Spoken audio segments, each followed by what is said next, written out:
This won't be nowhere nearly as entertaining as Carl.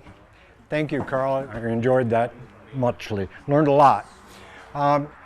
They asked me to come talk about the rules and regulations set out by Department of Environment and Natural Resources pertaining to handling of waste, primarily bringing it back on site to compost. About 4 or 5 years ago, 5 or 6 years ago, I approached the Division of Waste Management, who permit all the compost facilities in the state, to tell them that, you know, there's a huge amount of urban farms, community gardens growing here in North Carolina. And so I proceeded to write the rules that I thought should be wrote for the state, sent them upstairs, and I never heard a word. So I scratched my head and wondered, well, turns out I was stepping on some people's toes. That's not my job to write rules and regulations. I learned a lot by that. So anyways, I reapproached them with, hey, there's a lot of urban farms, community gardens coming up, and they're diverting a lot of food waste from grocery stores and restaurants. They're composting it. What do you want to do about that? Well, that lit up their ears a little bit.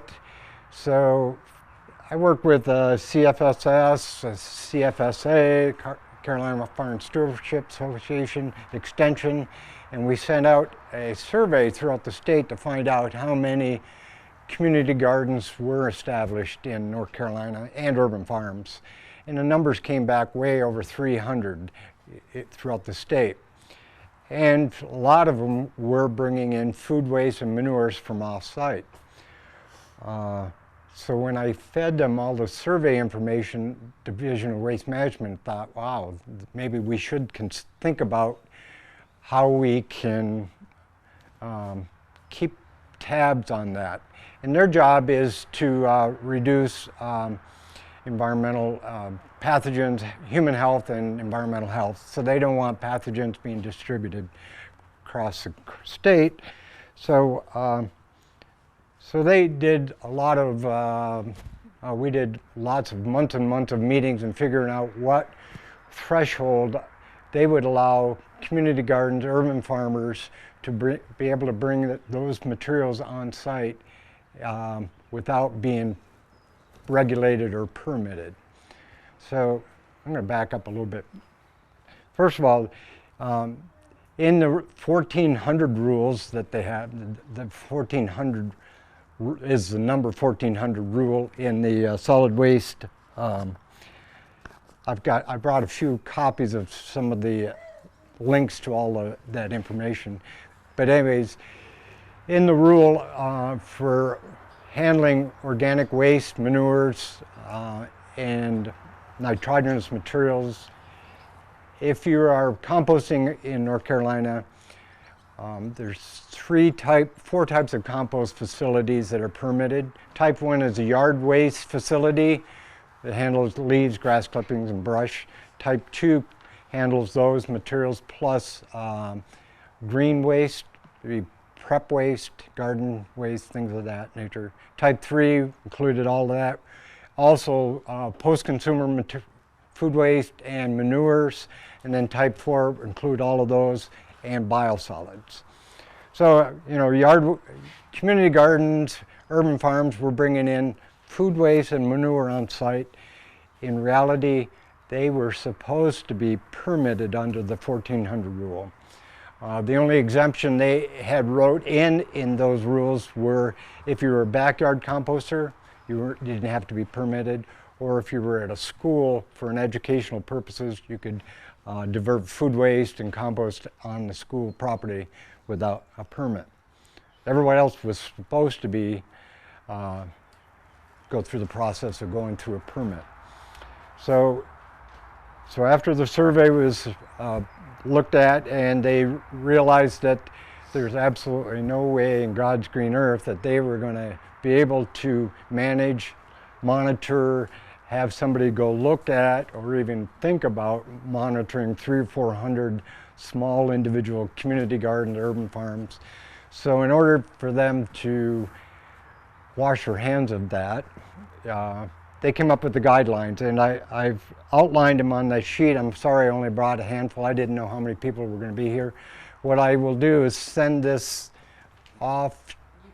We'll put it on the website. We'll put it off. If we get So basically what the guidelines they've come up with, if you are a urban farmer community garden, you are allowed to collect nitrogenous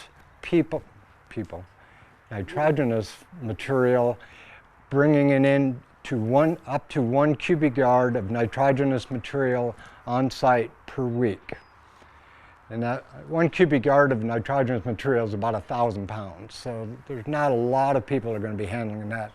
It's a significant amount of money, amount of organic material to be put on site. That does not include the carbaceous component. You could have 10 cubic yards of leaves, of straw, and still not have to worry about that.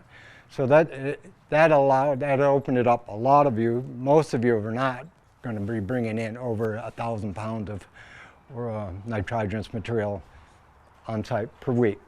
So having said that, I think that opened up a lot of doors. So I don't think anybody was losing sleep over worrying about if they had to have a permit or not.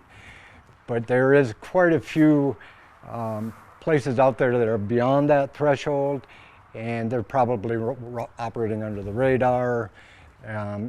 It's happening all over the place, I'm sure. But part of the guidelines is if you were bringing a cubic yard per week or 1,000 pounds a week, if you're going to sell that material, produce a compost, a vermicompost, then you have to let them know. A notification, it might go from a notification to a full-blown permit. If that is a possibility, and that depends on the volume. If you're going to be considering going on a larger scale, you can contact me or the Division of Waste Management. And the first step would be doing a pilot demo permit, where you can apply for a pilot demo application where it allows you to operate to test out what your theory is or your technology that you want to utilize for a year. And the end product, you have to meet setbacks and lots of different issues associated with that. But the end result is the end product, the compost that you're producing, that's why I was interested in finding out what that end product is. That end product will have to be analyzed by the NCDA, and analysis done for the NPK, the pH, the carbon nitrogen ratio, and then it also has to go to an independent lab for pathogen and heavy metals. And then you submit those analysis to the state, and they'll allow you to distribute this stuff. Yeah. If you're bringing more than a yard per week in, but you're selling just red wigglers. You're selling just the worms just itself. The worms, not right. the compost. You right. still need the... That's a little bit gray area because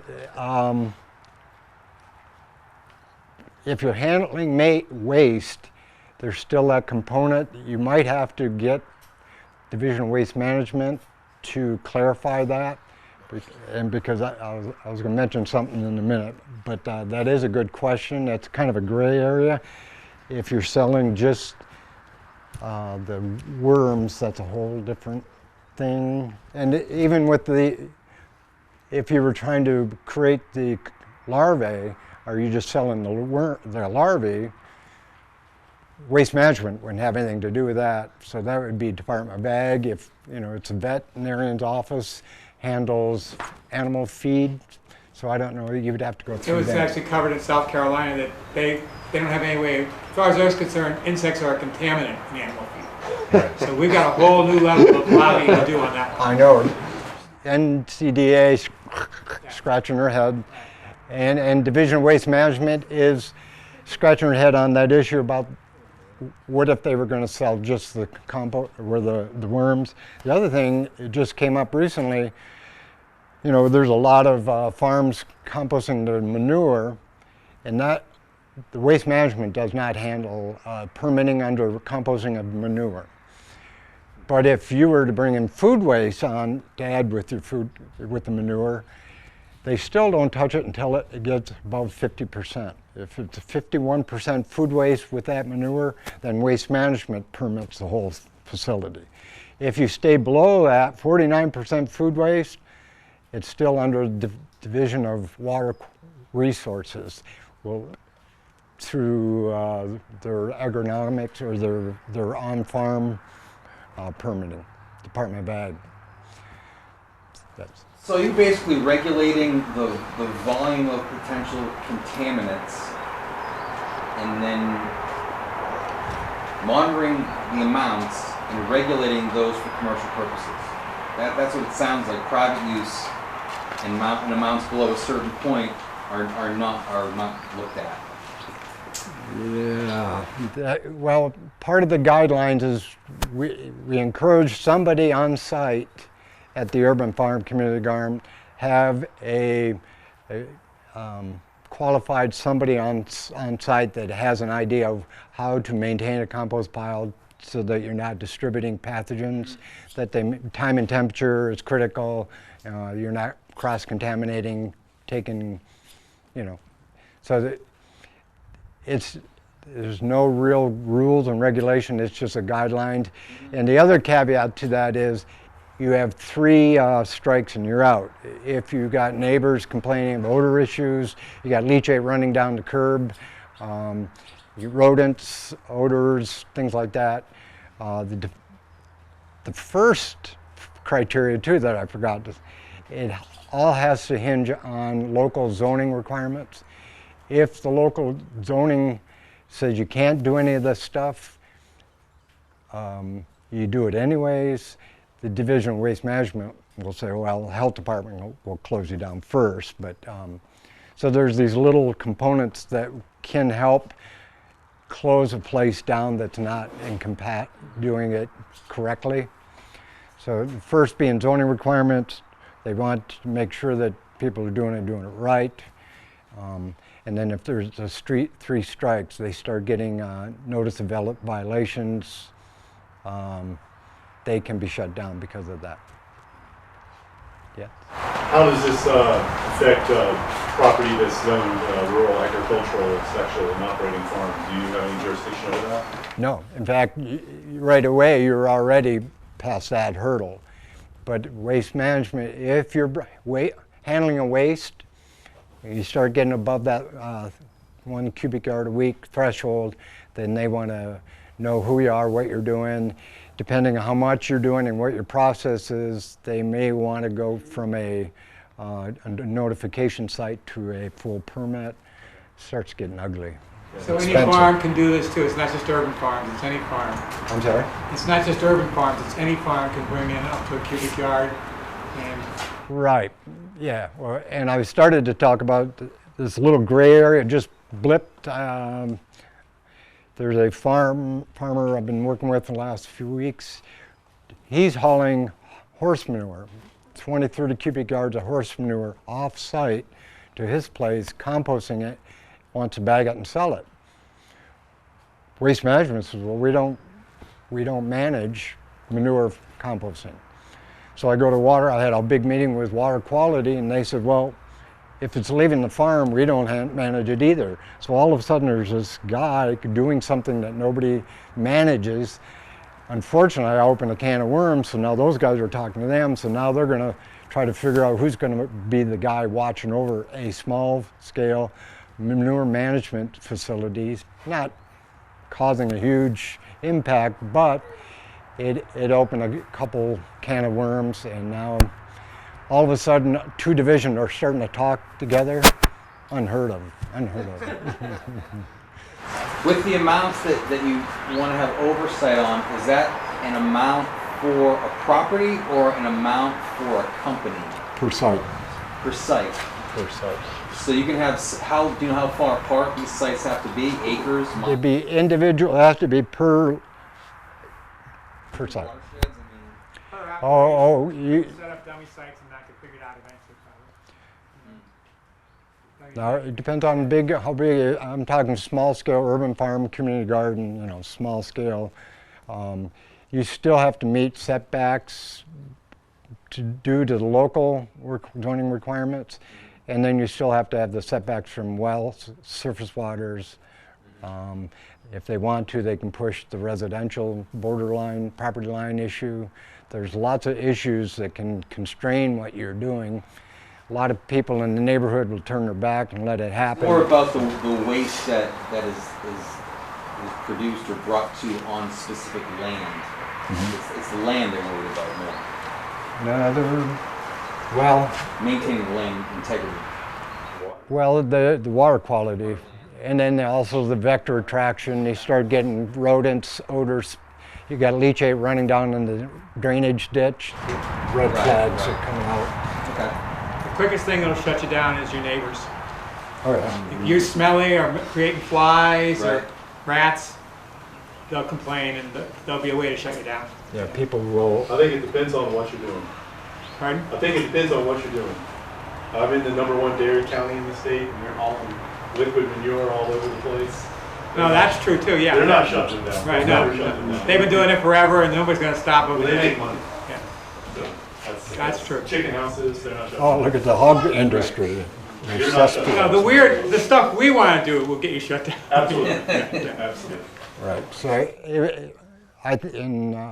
I really think they did a good job of allowing that to happen with food waste and manure for the urban farmers. I think it's a good threshold, 1,000 pounds a week. Last year when they released those guidelines, we were going across the state doing training at urban farms and community gardens. And the first 2 or 3 we did where we collected 400 or 500 pounds of produce from Whole Foods, and our 6 volunteers that showed up tried to incorporate 600 pounds of food waste. They really got an education. It was too much like work. I mean, that's a lot of work. Having to layer that stuff, and that's the other component, that any putrescive or nitrogenous material on site has to be incorporated into a pile that day. It cannot sit overnight, can't cause any odors. So there's all these layers of stuff that will inhibit most people from trying to bring in that volume of material. Now that may be an easier way to do it, but it'd take a lot of pods to handle 1,000 pounds a day or a week. Quickly fool yourself. I have, that, stuff from a produce department or something is not gonna bring rats around. It sure will. I mean, you have to deal with that stuff one way or another, or you'll be creating a rat problem really quickly. And you have to have enough carbon material to offset that, 2 to 1 for sure. You start getting 1,000 pounds a week, you need a bobcat or a front end loader or something to move that stuff around. Fork truck, just a picture truck. So, Brian, would you speak to what I think you'll agree, the wisdom of trying to make sure you're getting pre-consumer stuff, but stay away from the post-consumer stuff as far as pathogens and things like that? I would suggest staying away from post-consumer material with table scrap, meat, fats, and bones. They're just going to add that much layer of odor, potential vector attraction. More contaminants. More contaminants for sure, the papers, the packaging, the whatever. But yeah, it's definitely a pain in the clavicle. Does the state or extension services have a plan set up for people who want to do that and do it in the way that the state thinks that it's a good way to work on it, aside from taking workshops or doing personal reading? Any guidelines kind of things? Yeah, very clear cut because you mentioned layering with nitrates and a certain amount of carbon and this and that. Well, if you got my website, you can go to there. You can go to 101, that'll give you, there's tons of information out there, how to do it, what the critical components to look at, high temperatures, how to monitor the temperature, maintain 131 degrees in the pile, 15 days, turn that pile 5 times. And there's the worm school, right? Pardon me? If you want to do vermicompost, there's a whole school on it that the state does. Oh yeah, in the end of July, there's a 2-day worm school at NC State, 2 days on vermicomposting. And then in September, we have a week-long compost school for facility training, compost operators, facilitators. And they can find out about all that through your website, It's right? on my website. Oh, nice. And one of the things I like to recommend is a field guide to on-farm composting. It's through Cornell. You can get it. You can Google it. But this is really good. It gives you answer all your questions on how to set up composting, CN ratios, PRFP, the process of further reduced pathogens. Those are the things you need to consider to get pathogen free. And oh yeah, and there's a link to that. And we have a North Carolina chapter of the U.S. Compost Council. If you join the U.S. Compost Council, you're an automatic member of the North Carolina chapter of. We have monthly meetings, and they're the ones that are doing that week-long compost school at NC State. And we can do workshops throughout the state. And if anybody's interested in your region or area or your farm would like to host a training program, we can help figure that out, schedule that. Any other questions? Yes. So, I don't know, but I'm hoping that part of your mission is to help new kinds of food waste recycling.